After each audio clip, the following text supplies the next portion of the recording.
So what was it like sitting with Julian and learning how to paint? Like, how long were you guys doing that prior to actually shooting? It wasn't so much prior, because we were both working on things right before. It was really during.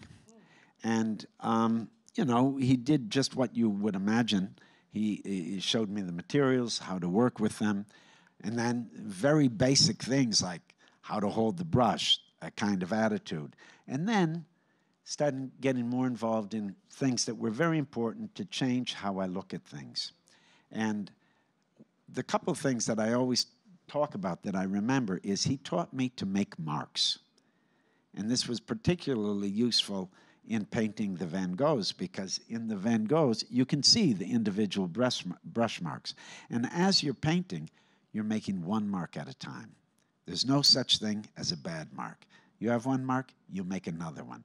It's a cumulative thing. And you're making those marks, and then they start to work together. It's a similar thing happens with color. They start to vibrate with one another and make a thing greater than each individual act. There's that. And he also taught me how to paint light.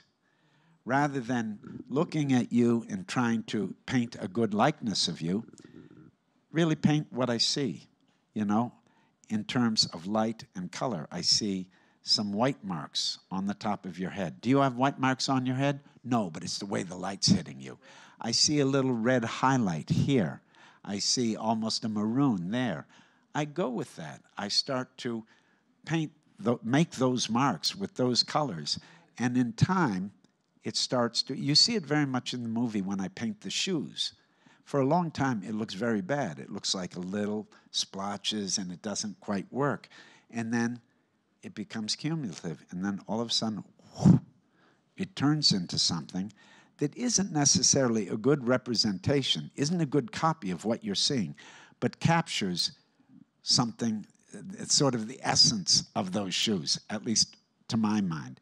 And that's something that became a key to understand what Van Gogh was writing about in his letters when he was talking about a reality greater than reality, or like when he was an admirer of the guy that did the Sower, Millet.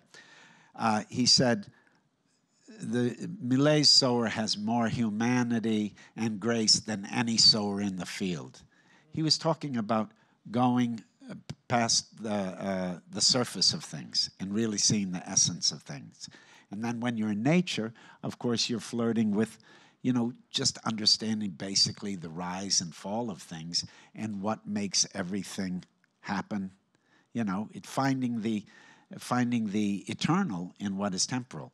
And that puts you in that head, that kind of spiritual head, that head of creation that starts to make you, at least for me, starts helping me imagine what he was thinking when he talked about his vision that he wanted to share with people, this vision that he wanted to wake people up to what was really there.